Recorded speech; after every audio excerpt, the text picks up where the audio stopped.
Hello, আসসালামু আলাইকুম। Welcome back to my channel. আশা করি আপনারা সবাই ভালো আছেন।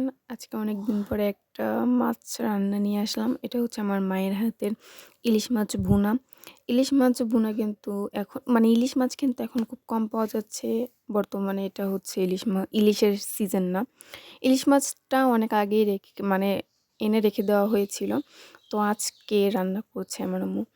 তো এখানে হচ্ছে লবণ দিয়ে তারপরে মরিচ, ধনিয়া পাতা এবং কাঁচামরিচ দিয়ে সুন্দরভাবে এটাকে ম্যারিনেট করবে।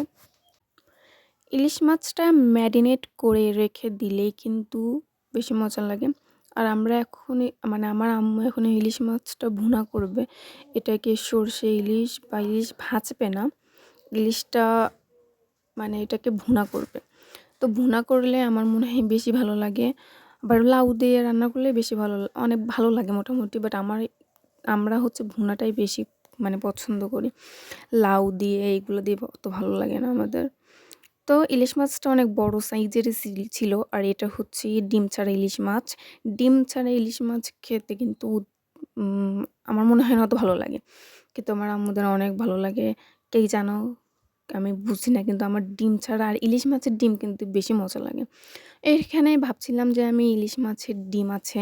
তো আমি বলছিলাম আম্মুকে, "আম্মু ইলিশ মাছের ডিম নেই?" আম্মু বলছে, "না, এটা এই ইলিশ মাছের ডিম নেই।" তো এই যে কথা বলতে, বলতে কিন্তু মরিচ, তারপরে হচ্ছে মরিচের গুঁড়া, ধনিয়ার গুঁড়া, তারপরে এখানে শুধু কাঁচামরিচ এবং এখানে সুন্দরভাবে ম্যারিনেট করে তারপরে কড়াই থেকে আগে থেকে তেল দিয়ে তারপরে কড়াইয়ের তেলটা অনেকভাবে তাতিয়ে নিতে হবে।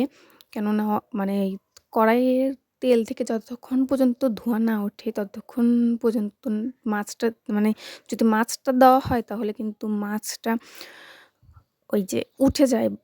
আমি শুনেছি যে মাছটা উঠে যায়, মাছ লেগে যায় কড়াইয়ের সাথে। এজন্য তাতিয়ে তারপরে মাছটা দিতে হয়। তো এটাকে এখন সুন্দরভাবে ভেজে নিবে, একটু হালকা করে ভাজবে। ইলিশ মাছটা কড়া করে ভাজলে কিন্তু ইলিশ মাছের একটা স্মেল আছে না? এই স্মেল এর জন্যই কিন্তু মানুষ ইলিশ মাছটা খায়। তো স্মেলটা কিন্তু চলে যায়। তো যখন ভাজছিল তখন আমি রুমে থেকে গন্ধ পাচ্ছিলাম যে ইলিশ মাছের একটা স্মেল আসছে।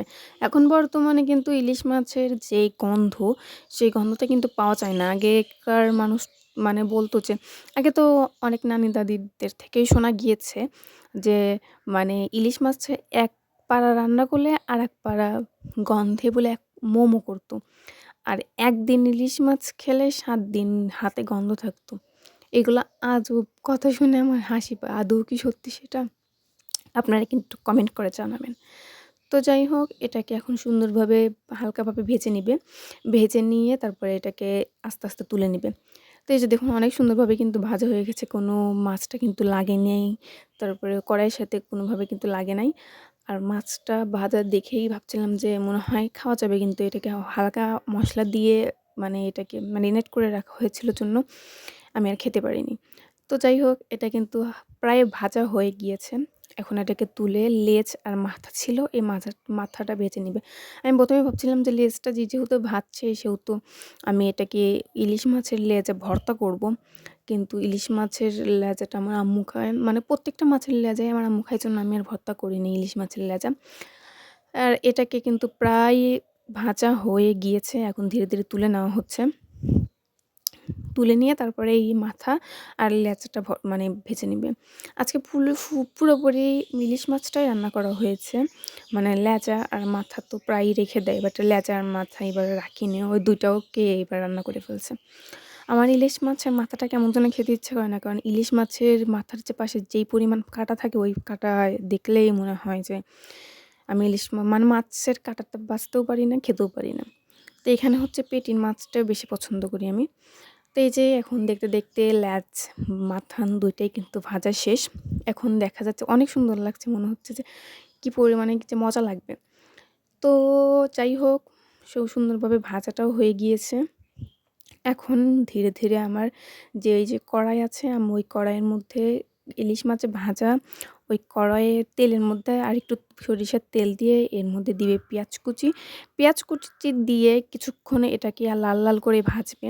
ভেজে তারপরে ওর মধ্যে দিবে হচ্ছে ওই যে কি বলে মানে কেটে রাখা মরিচ যেটা সেটা। তার আগে দিবে হচ্ছে জিরে গুঁড়ো জিরে আস্ত জিরে দিলে একটা খাওয়ার সময় দাঁত তলে যে আস্ত জিরে পড়ে এটা কিন্তু মজা লাগে। তো এই তো আমাদের মানে প্রায় কিন্তু মশলা কষাচ্ছে এখন। এটা হচ্ছে আদা, জিরে এবং রসুন বাটা। আমি শুনেছি যে ইলিশ মাছের ভিতরে আদা বাটা দিতে হয় না। কোনো বাটা মশলা ব্যবহার না করলে ইলিশ মাছের গন্ধটা থাকে কিন্তু। এবার আদা বাটা না দিলে আমরা খেতে পারি না। কোনো এইসব বাটা না দিলে আমরা আবার খেতে পারি না। তো যাই হোক আমাদের কিন্তু এই মশলাটা প্রায় কষানো হয়ে গিয়েছে। এরপর এখানে হলুদ গুঁড়ো, তারপরে মরিচের গুঁড়ো, তারপরে স্বাদ মতো লবণ দিয়ে তারপরে এটাকে নেড়ে চেড়ে দেওয়া হবে। আর এই ইলিশ মাছ রান্না কিন্তু অনেক মজা হয়েছিল এবং কালারটাও এখনই কিন্তু অনেক দারুণ আসছে। তো আপনারা এটাকে এখন সুন্দরভাবে অনেকক্ষণ ধরে এটাকে করা হবে, কি যেন বলে, ওই যে কি বলে এটাকে কিছুক্ষণ কষিয়ে তারপরে এর মধ্যে পানি দেওয়া হচ্ছে। পানি দিয়ে তারপরে এটাকে আবার কিছুক্ষণ কষিয়ে তারপরে এর মধ্যে একে একে মাছ দিয়ে দেওয়া হবে।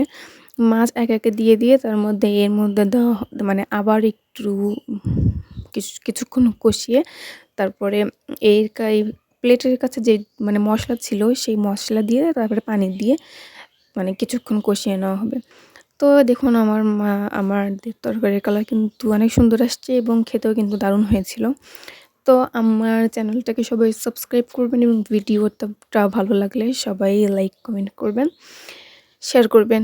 তো আজকের মতো এতটুকুই। সবাই ভালো থাকবেন, সুস্থ থাকবেন এবং আমার জন্য দোয়া করবেন।